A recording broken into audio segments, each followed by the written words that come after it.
Hi, my name is Dale, and I had the great privilege of being one of the pastors here at Community Church, and I simply say good morning or welcome to you, depending upon what time of day you're watching this devotion. I said in a previous devotion how much affinity and how much respect I have for the Old Testament. I really wanted to be a professor of either church history or Old Testament, but my Hebrew was so bad, I think the professor passed me just because he had sympathy on me. So that kind of ruled that out.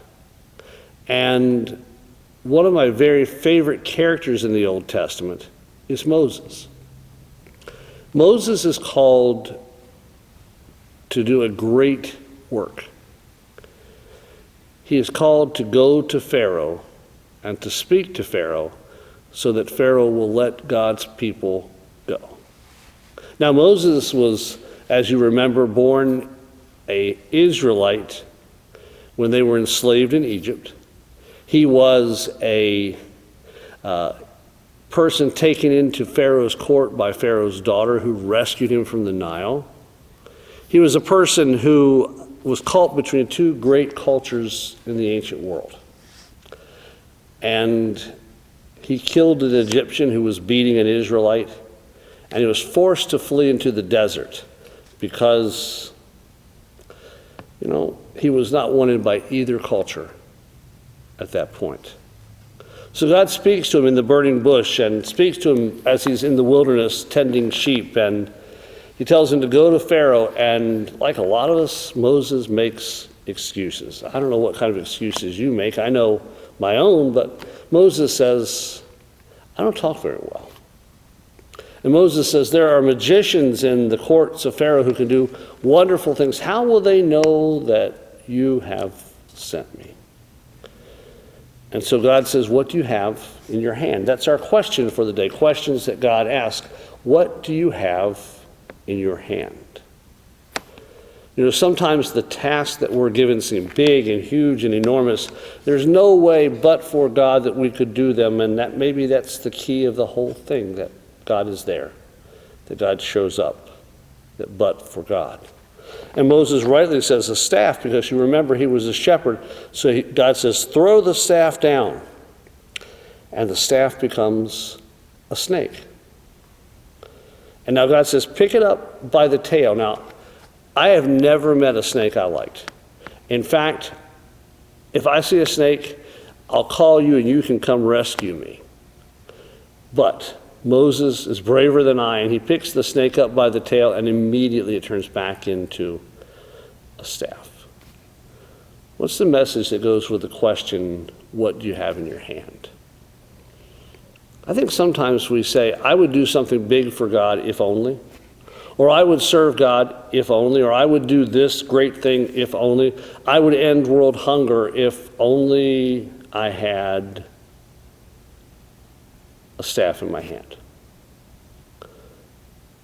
I think sometimes it's easier to make excuses or to rationalize than it is simply to start with what you have. Simply to start with where you are. Simply to begin. And like the feeding of the multitude, God takes care of the rest. What God is asking is, are you willing to take one step to follow me?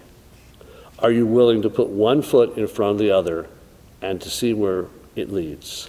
I think so often we want God to do great things, and I think the way God works is that we take step one or step A, and we want to know what B, C, D, and E, and F, and G are, but God says just take one step at a time. What do you have in your hand? And God multiplies what we do in God's name. I love the story. It's one of my very, very favorite stories, and I love stories all the time, but it's of a man who is walking along a beach after a storm. And during the storm, many of those wonderful, wonderful ocean creatures that we call sea stars has washed up on the beach. And there's thousands of them on this beach, and he picks up one and he looks at it, and he says a little prayer, and he throws it back into the ocean. And he stops and he picks up a second one, and he's working his way down the beach, and his job seems to be overwhelming and endless, greater than his ability, his arm will be worn out by the time he gets to that last one. So someone comes and asks and says, why are you doing that? It seems so futile. It seems as if it's an impossible task. And he looks at that person and says, it makes a difference to that one. Sometimes God asks us to begin a great task by simply looking what's in our hand, by simply being willing to begin. And so I don't know what God is calling you to today. I don't know what great task it might be. Don't worry about 20 years down the road or 10 years down the road or 5 years down the road or step G.